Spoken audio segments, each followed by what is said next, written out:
네. 변호사 입장 말씀하셨잖아요. 손범규 변호사 만났다고 하니까 정말 언론 보도를 보니까 갑자기 정말 180도 태도가 달라졌어요. 그러니까 기자들한테도 뭐 공손하게 대하고 갑자기 달라졌는데 그거랑 또 김평우 변호사는 문전박대를 당했잖아요. 그래서 변호사 명단에서 제외가 됐는데 오늘 김평우 변호사 들어갔어요, 집에. 집에 가서 들어갔다가 그런가요? 네. 대통령이 잘 지내고 계시더라 이렇게 또 기자들한테 열심히 잘 브리핑하시더라고요. 변호인단에서 빠진 거랑 뭐 일맥상통하는 뭐 그런 부분들이 있나요? 특징적인 게 있습니다. 그 박근혜 대통령 헌법재판소에서 대리했던 그 변호사와 지금 형사재판에 있는 그 변호사, 이걸 좀 비교해보면 두드러진 특징이 있습니다. 일단 첫 번째는 서석구 변호사와 김평우 변호사가 빠져 있습니다. 네. 예, 사실은 서석구 변호사와 김평우 변호사는 정말 열성적으로 이제 변론을 하는 변호사이기 때문에 사실은 형사재판도 같이 갈 것으로 생각했는데 가지가 않았는데 이 두 분의 공통점이 있습니다. 바로 이 두 분의 공통점은 단순하게 이제 뭐 그 헌법재판소에서 뭐 열심히 변론했다라는 적극적으로 변론했다는 걸 넘어서서 이분들은 태극기 집회에 가서 굉장히 선동적으로 뭔가 발언을 한 분들입니다. 네. 이게 헌법재판소에서는 어떻게 보면 정치적인 어떤 판단이나 이런 것들이 있기 때문에 사실은 뭐 어느 정도 그게 통용이 됐을지는 모르겠지만 지금 뒤돌아서 돌이켜 평가를 해보게 되면 오히려 그런 것들이 역효과를 봤다라는 어떤 시각들이 굉장히 많습니다. 네. 그렇기 때문에 이분들이 빠진 것은 철저하게 이제 형사재판에서는 법리적인 사실관계 다툼과 법리적인 다툼을 하겠다라는 어떤 그런 측면이 강한 것 같습니다. 이정민 재판관이 그 얘기할 때도 보면 그런 게 들어있잖아요. 재판장이 온다 그래놓고 뭐 오지도 않고 뭐 제대로 응하지도 않고 막 이제 이런 것들이 다 마음에 담긴 거잖아요. 그렇죠. 재판관들도. 네. 그리고 사실은 그 저희가 이제 변호사들 철칙이 처음에 딱 실무 프랙티스를 하게 되면 무슨 일이 있어도 판사하고 싸우지 말라라고 하는 겁니다. 그리고 법리적인 주장이나 이런 것들을 강하게 판사와 다툼을 하면서 할 수가 있는데 그렇게 하지 않는 이유는 그게 혹여 우리 대리인들, 변호사가 대리하는 맞아요. 대리인들한테 피해를 줄 수 있는 우려가 될 수 있기 때문에 안 하는 건데 김평우 변호사는 이게 뭐 정말 뭐 국회 측 소추 위원과 싸우는 게 아니라 재판관들과 싸우는 어떤 그런 모습을 보였기 때문에 아마도 이런 모습이 굉장히 좋지 않았다라고 평가가 되는 것 같습니다. 그래서 아마 빠진 것 같고요. 네. 그다음에 이제 또 두드러진 특징이 그 헌법재판도 그랬지만 이동호 재판관이라고 하는 헌법재판관 출신의 변호사가 들어갔습니다. 네. 그러니까 사실은 이 검찰의 수사를 대응한다라고 한다면 검찰에 굉장히 잔뼈가 굵은 굉장히 정관 출신의 뭐 변호사가 들어가는 게 최소한 맞습니다. 검사장급 정도는 그렇죠. 누가 들어와야. 네. 그런데 그게 들어가지가 않는 겁니다. 그래서 이제 두 가지 이유인데요. 첫 번째는 이게 또 재밌는 건데 이미 모든 그 굉장한 쟁쟁한 그 정관 출신의 변호사들이 이미 다 선임이 돼버린 겁니다. 왜 그러냐면 바로 그렇죠. 네. 대기업들이 선임을 그러네요. 했는데 뭐 그 김앤장, 태평양 뭐 이런 데가 다 선임이 되어 있는데 이 주장하는 게 이분들이 주장하는 게 다 박근혜 전 대통령에게 불리한 주장인 겁니다. 그러니까 박근혜 대통령의 강요에 의해서 우리는 어쩔 수 없이 출연을 했다라고 하고 있기 때문에 박근혜 전 대통령의 직권 남용 행위를 이분들은 피해자로서 입증을 하고 있는 겁니다. 그러니까 이 법인에서 박근혜 전 대통령에 대한 그 변호를 할 수가 없는 거죠. 충돌하는 주장이기 때문에. 그리고 이제 개인적으로는 이제 아마 정관 출신도 이런 것들을 수임하기에는 조금 뭐 부담이 된다라는 어떤 그런 두 가지 측면에서 정관 출신의 어떤 굉장히 조금 검찰의 잔뼈가 굵은 변호사가 지금 참여를 못하고 있는 것으로 보입니다. 네. 그러니까 검사장 정도 되면 우리 급수로 차관급 정도 되는 거거든요. 네, 참고로. 그러니까 헌재 기각 후에 박근혜 대통령 측에서 전략 실패를 인정하고 이제 태도를 바꾼 거잖아요. 네. 근데 아까 그 변호사 입장에서 보면, 네. 그러니까 재벌 지금 재판에 선임이 돼 있는 변호사들 입장에서 보면 어느 게 더 매력적인가요? 예를 들면 이렇게 뭐 정치 권력을 변호하는 입장하고 또 재벌 권력을 변호하는 입장, 수임료는 어디가 더 커요? 재벌 권력이 훨씬 더 많죠. 그래요? 네. 아니면 그럼 뭐 다른 메리트라고 보면 뭐 커리어라든지 뭐 커리어도 그렇고 역시 마찬가지로 재벌 권력이죠. 이 정치 권력은 뭐 아무 돈이 안 됩니다. 그래요? 네, 돈도 안 될 뿐더러 사실은 정치적인 어떤 부담이나 될 뿐이죠. 특히나 또 박근혜 전 대통령 같은 경우에는 이미 국민들한테 신임을 완전히 저버린 어떤 대통령인데 이분들을 대리할 이유가 없는 거죠.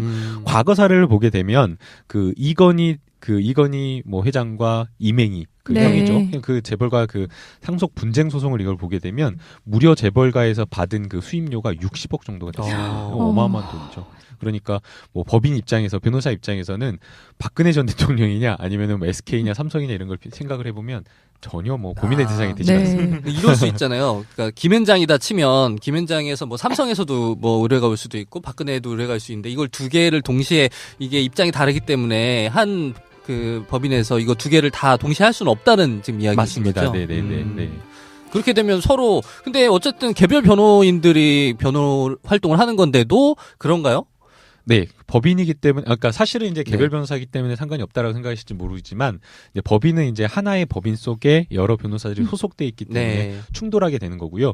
약간 이제 특수하게 이제 김앤장 같은 경우에는 법인이 아니라 법률 사무소로 되어 있어서 사실은 가능하긴 하지만, 그럼에도 불구하고 이제 법인에서는 충돌이 되기 때문에 선임을 하지 않는 겁니다. 그리고 이제 통상 로펌에서 못 구하면 민정수석이 이 일을 하는 거잖아요. 네. 통상적으로 그렇게 해왔었죠. 그러니까 2009년도에 노무현 대통령 그 박연차 게이트 사건 뭐 이렇게 벌어질 때도 문재인 민정수석, 뭐 비서실장도 그때 하긴 했습니다. 민정수석을 가지고 하는 거고 전두환 대통령 아까 말했는데 그때는 민정이 아니고 사정수석이었거든요. 그렇죠. 사정수석을 데려다가 하는 경우들도 있는데 참 이분도 주위에 사람이 없긴 없어요. 네. 결국 초대 민정수석으로 보면 김영한 민정수석은 타계했고 그다음에 곽상도 민정수석은 국회의원이 돼가지고 이제 이걸 해줄 수 있는 상황이 못 되고 최재경은 본인이 거절했다 그래요. 그리고 마지막 이제 우병우 민정수석은 지금 본인도 동시에 재판을 받고 있는 사람이기 때문에 이걸 변호해줄 수가 없는 거죠. 그래서 진짜 주위에 지켜줄 수 있는 사람이 최순실 하나밖에 없는. 끝까지 가는 사람은 최순실밖에 없는 한 명 있네요. 황교안 군한테 황교안이 옷을 벗어가지고 나와가지고 도와줄 수 있을지 모르겠네요. 네. 그만한 대한민국의 장관이었긴 할 텐데 대통령 권한대행 출신에 아이고 참. 근데 어쨌든 지금 언론에서 나오는 걸 보면 이재용과 그 박근혜의 대질 조사가 되느냐, 성립이 될까, 가능할까, 뭐 이런 얘기들이 계속 나오고 있어요. 그 부분은 어떻게 보세요? 대질의 필요성은 굉장히 높아 보입니다. 그러니까 박근혜 전 대통령의 그 핵심적인 어떤 범죄 혐의가 뇌물죄와 제3자 뇌물죄인데요. 그 뇌물죄와 제3자 뇌물죄를 직접적으로 입증하는 진술을 해주고 있는 부분이 바로 박근혜 전 대통령과 이재용 부회장 사이의 독대입니다. 네. 그러니까 그 독대 과정에서 부탁을 했고 이 부탁을 받은 서로 간에 부탁을 했고 부탁을 받아서 박근혜 전 대통령이 안종범 수석을 통해서 지시를 했다는 내용이기 때문에 사실은 두 사람의 어떤 진술이 어긋난다, 그러니까 배치가 된다라고 하면 사실은 대질의 가능성이 굉장히 높아 보입니다. 그러니까 이재용 부회장뿐만 아니라 안종범 수석 또는 심지어는 최순실 씨와의 대질이 굉장히 필요한 상황인데요. 과거의 사례를 보게 되면 노무현 전 대통령 같은 경우에도 검찰 측에서 대질 수사를 하겠다라고 했는데도 불구하고 노무현 전 대통령 측에서 이거는 예우 차원에서 좀 불가능하다, 받아들일 수 없다라고 해서 하지 않은 사례가 있습니다. 그래서 아마도 박근혜 전 대통령도 이거는 대질은 하고 싶지 않다라고 할 가능성이 높고요. 그럼에도 불구하고 검찰에서 한다고 하면 사실은 한다고 하더라도 그 실질적으로 수사가 이루어지기가 어려운 게 일반적으로 피의자가 나 대질 안 받겠다라고 하면서 대질에 대해서는 전부 다 묵비권을 행사를 해버리는 경우가 있습니다. 그렇기 때문에 아마도 이번에도 대질은 조금 이루어지지는 않을 가능성이 높아 보입니다. 근데 그 대질이라는 거를 상상을 해보면 그 두 사람이 만약에 검찰에서 대질 조사를 받는다고 하면 이게 별로 도움이 안 될 것 같은 생각이 드는 게 뭐냐면 그 당시에 독대했을 때 어떤 녹취록이나 어떤 증거들이 안 남아있을 거 아니에요? 근데 서로 지금 다른 주장을 하고 있는데 만나서 막 이럴 거 아니에요? 네가 뇌물 주면은 삼성물산 합병한다고 약속했잖아 이렇게 물어볼 거고 그러면 나는 그런 약속한 거 없는데 무슨 소리냐 뭐 이런 대화들이 오고 갈 것 같은데 그런 대질이 그 검찰 조사에 직접적인 도움이 될 것 같지는 않거든요. 어차피 정황으로 보고 수사를 할 수밖에 없는 거 아닌가요? 보통은 이제 대질을 하는 경우에 과연 대질 조사해서 필요성이 있느냐라는 그런 생각을 하는 경우가 많은데요. 근데 실제 대질을 해보게 되면 눈동자가 흔들리나? 눈동자가 흔들리는 것도 있지만 거짓말을 하는 사람들은 일단 자기 주장이 매우 구체적이거나 휘둘리거나 신빙성 있게 이야기를 하지 못합니다. 근데 정말 이게 사실이다라고 주장하는 사람들은 그 상황이나 이야기나 이런 것들에 대해서 매우 소상하고 구체적이고 힘있게 주장을 하기 때문에 조사를 하는 그 수사관 입장이나 검사 입장에서는 대지를 해보면 심증이나 이런 것들을 굳힐 수가 있고요. 그 다음에 이 경우에도 뭐 이재용 부회장이나 박근혜 전 대통령의 입장이나 진술이 굉장히 배치되고 다를 가능성이 높아 보입니다. 그럼에도 불구하고 안종범 수석의 어떤 진술이라든가 또는 안종범 수석의 수척, 그 다음에 뭐 또 박근혜 전 대통령이 이야기를 할 때 그냥 이야기를 하는 것이 아니라 말씀 자료를 가지고 들어가서 이야기를 하고 있기 때문에 이러한 어떤 증거들에 의해서 조금 불확정적인 어떤 진술이나 이런 것들은 조금 확정이 될 수 있을 것으로 생각이 됩니다. 근데 지금 진행되고 있는 조사 과정을 보면 좀 의문이 드는 게 그럼 청와대 어쨌든 압수수색이 정말 결정적인 그 증거 자료가 분명히 나올 수 있을 것 같은데 검찰에서는 압수수색을 하지 않겠다라고 지금 얘기를 하고 네. 오히려 안종범 전 수첩이면 안종범 전 수석의 수첩이면 충분하다 이런 식으로 지금 빨리 진행을 하겠다라는 얘기인데 이게 정말 과연 맞는 건가요? 빨리 압수수색을 해서 그냥 같이 증거를 더 명확하게 하는 게 더 좋은 거 아닌가요? 일단은 조금 쉽지는 않을 것으로 생각이 됩니다. 이제 네. 압수수색을 검찰에서 하겠다라고 하면 그 압수수색이 조금 통용이 돼야 되는데 조금 저희가 예상하기로는 네. 이미 지금 그 비서실장이나 경호실장이나 이런 분들에 대한 사표가 발리돼서 박근혜 전 대통령이 임명을 했던 사람들이 그대로 있는 겁니다. 그러니까 네. 검찰에서는 다시 지금 압수수색 영장을 신청하다 하더라도 또 사실은 또 거부될 가능성이 높기 때문에 아마 그런 것을 조금 생각할 것으로 근데 보이고요. 그 검찰이 그 영화에서처럼 딱 이렇게 경찰들이랑 딱 데리고 가가지고 치고 못 들어갑니까?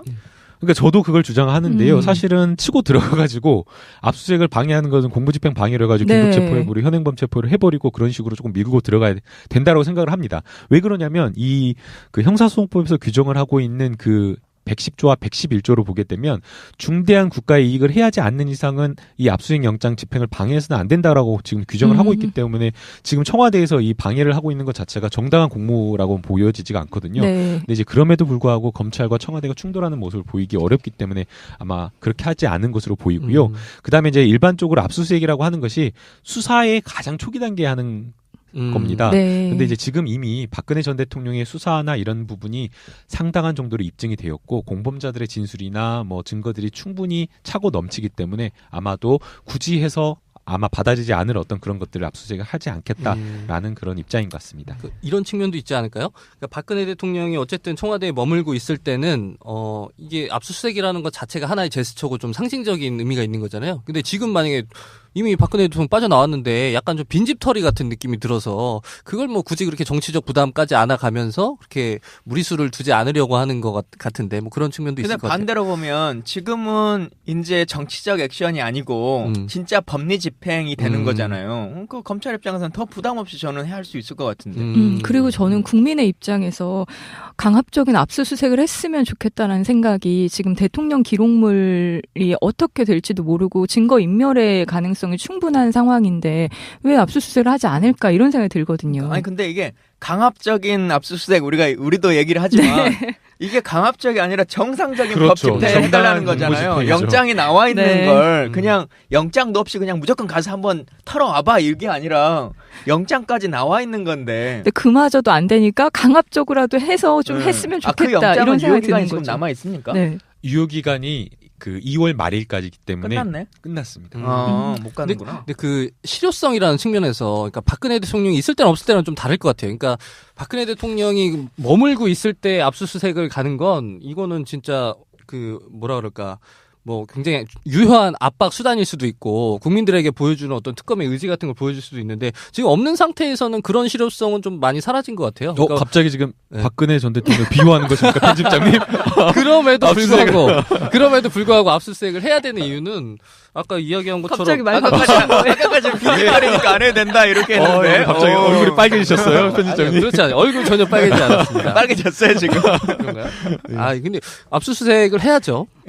압수수색은 강력하게 해야 됩니다. 제가 이런 경우가 네. 많았어요. 그 방송에서 이야기를 하는데 다 이야기를 하고 이래서는 뭐 이런 측면이 있는데 제 이야기는 궁극적으로 끝에 하는 이야기인데 잘려버리죠. 그러니까 잘려가지고 박근혜 대통령의 생각 입장이다 이럴 것이다라고 말하고 뒤에서는 정말 그래서는 안 된다라고 말을 하려고 하는데 앞에서 잘려가지고 뒤에는 갑자기 제가 갑자기 침박이 되는 그런 경우가 많았는데요. 이게 시사정비소 초반에 그런 경우가 되게 많았어요. 의원님이 딱 그거야. 진짜 나는 난 미간식으로 뒤에 내 얘기하고 싶었는데 앞에서 잘라버리고 그래서 공감합니다. 네, 그런 적이 많았습니다. 그래서 반성하세요. 침박입니까? 진박입니다. 진박입니다. 그 앞에 얘기를 하다가 하나 좀 빼먹은 건데 그 구속이라고 하는 걸 할 때 도피의 우려가 없다라고 하는 얘기들을 많이 하잖아요. 네. 그 연관해서 많은 국민들이 생각하는 게 박근혜 대통령은 출국 금지 안 하냐, 해외 혹시 나가버리면 검찰이 조사 못하는 거 아니냐 이런 얘기들이 많은데 그 피의자 신분이 되고 이렇게 조사를 받게 되면 자동적으로 해외 출국이 안 되거나 뭐 그러지는 않는 거죠. 따로 이걸 뭐 신청을 해야 되는 네, 거죠. 출국 금지 신청을 따로 하는 경우가 많고요. 그다음에 이제 일반적인 어떤 그냥 가벼운 범죄나 이런 것들은 출국 금지 신청을 따로 하진 않고요. 중대한 범죄를 저진 어떤 그런 범죄인들, 범죄 이건 엄청 피의자들을 중대한 범죄잖아요. 그러니까 뭐 박근혜 전 대통령 같은 경우에는 뭐 상징적으로라도 그러니까 과연 박근혜 전 대통령이 도망갈 도주의 우려가 있느냐 뭐 그런 생각을 하시는 분들이 있는데요. 아니 그게 도주가 아니라 나 좀 머리 좀 식히려고 아니 우리도 그럴 수 있잖아요. 이제 나 진짜 너무 힘들다. 머리 좀 식히러 한 보름간만 어디 스위스라도 좀 뭐 다른 일도 겸해서 볼 겸 갔다 와야겠다. 은행엔 절대 안 갈 거다 이렇게 하면서 굳이 이 시점에서 그렇죠? 스위스를 갈 일이 갑자기 생기거나 뭐 이럴 수도 있잖아요. 그러니까 뭐 실효성이나 이런 걸 저런 걸 떠나서 정말 만에 하나라는 게 있지 않습니까? 만에 하나 정말 박근혜 전 대통령이 정말 갑작스럽게 새벽에 출국을 해버린다라고 하면 그때 뭐 출국 금지 조치를 할 수는 있는 상황이 아니어버리거든요. 그것도 판사가 영장을 동의해줘야 아닙니다. 됩니까? 영장이 필요 없이 법무부에다가 그 검찰이 신청을 하면 되는 거기 때문에 법원의 영장이 필요가 없습니다. 하여튼 그 굉장한 쟁쟁한 그 정관 출신의 변호사들이 이미 다 선임이 돼버린 겁니다. 왜 그러냐면 바로 그렇죠. 네. 대기업들이 선임을 그러네요. 했는데 뭐 그 김앤장, 태평양 뭐 이런 데가 다 선임이 되어 있는데 이분들이 주장하는 게 다 박근혜 전 대통령에게 불리한 주장인 겁니다. 그러니까 박근혜 대통령의 강요에 의해서 우리는 어쩔 수 없이 출연을 했다라고 하고 있기 때문에 박근혜 전 대통령의 직권 남용 행위를 이분들은 피해자로서 입증을 하고 있는 겁니다. 그러니까 이 법인에서 박근혜 전 대통령에 대한 그 변호를 할 수가 없는 거죠. 충돌하는 주장이기 때문에. 그리고 이제 개인적으로는 이제 아마 정관 출신도 이런 것들을 수임하기에는 조금 뭐 부담이 된다라는 어떤 그런 두 가지 측면에서 정관 출신의 어떤 굉장히 조금 검찰의 잔뼈가 굵은 변호사가 지금 참여를 못 하고 있는 것으로 보입니다.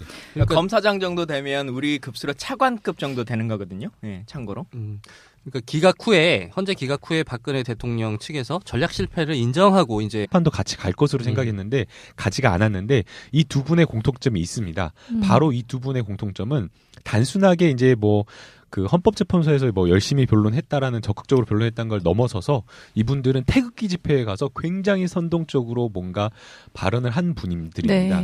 이게 헌법재판소에서는 어떻게 보면 정치적인 어떤 판단이나 이런 것들이 있기 때문에 사실은 뭐 어느 정도 그게 통용이 됐을지는 모르겠지만 지금 뒤돌아서 돌이켜 평가를 해보게 되면 오히려 그런 것들이 역효과를 봤다라는 어떤 시각들이 굉장히 많습니다. 그렇기 때문에 이분들이 빠진 것은 철저하게 이제 형사재판에서는 법리적인 사실관계 다툼과 법리적인 다툼을 하겠다라는 어떤 그런 측면이 강한 것 같습니다. 이정미 재판관이 그 얘기할 때도 보면 그런 게 들어있잖아요. 재판장이 온다 그래놓고 뭐 오지도 않고 뭐 제대로 응하지도 않고 막 이제 이런 것들이 다 마음에 담긴 거잖아요. 그렇죠. 재판관들도. 네. 그리고 사실은 그 저희가 이제 변호사들 철칙이 처음에 딱 실무 프랙티스를 하게 돼 태도를 바꾼 거잖아요. 네. 근데 아까 그 변호사 입장에서 보면 네. 그러니까 재벌 지금 재판에 선임이 돼 있는 변호사들 입장에서 보면 어느 게 더 매력적인가요? 예를 들면 이렇게 뭐 정치 권력을 변호하는 입장하고 또 재벌 권력을 변호하는 입장. 수임료는 어디가 더 커요? 재벌 권력이 훨씬 더 많죠. 그래요? 네. 아니면 그럼 뭐 다른 메리트라고 보면 뭐 커리어라든지 뭐 커리어도 그렇고 역시 마찬가지로 재벌 권력이죠. 이 정치 권력은 뭐 아무 돈이 안 됩니다. 그래요? 네, 돈도 안 될 뿐더러 사실은 정치적인 어떤 부담이나 될 뿐이죠. 특히나 또 박근혜 전 대통령 같은 경우에는 이미 국민들한테 신임을 완전히 저버린 어떤 대통령인데 이분들을 대리할 이유가 없는 거죠. 과거 사례를 보게 되면 그 이건희 그 이건희 뭐 회장과 이맹희 그 네. 형이죠. 그 재벌가 그 상속 분쟁 소송을 이걸 보게 되면 무려 재벌가에서 받은 그 수임료가 60억 정도가 됐어요. 어마어마한 돈이죠.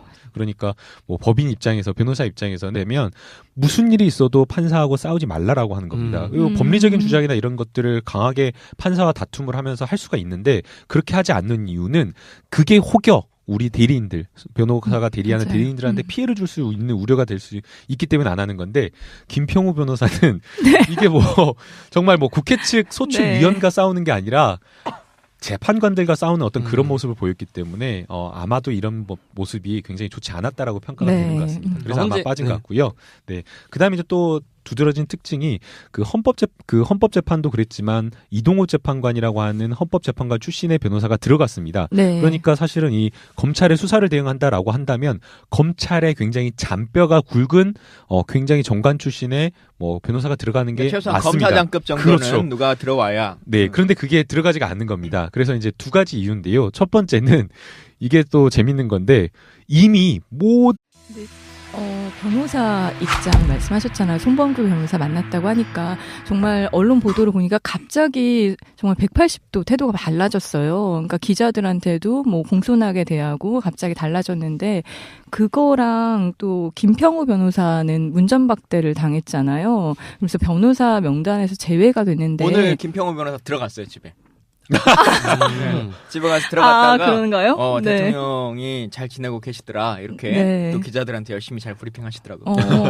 변호인단에서 빠진 거랑 뭐 일맥상통하는 뭐 그런 부분들이 네. 있나요? 특징적인 네. 게 있습니다. 그 박근혜 대통령 헌법재판소에서 대리했던 그 변호사와 지금 형사재판에 있는 그 변호사 이걸 좀 비교해보면 네. 두드러진 특징이 있습니다. 일단 첫 번째는 서석구 변호사와 김평우 변호사가 빠져 있습니다. 네. 예, 사실은 서석구 변호사와 김평우 변호사는 정말 열성적으로 이제 변론을 한 변호사이기 때문에 사실은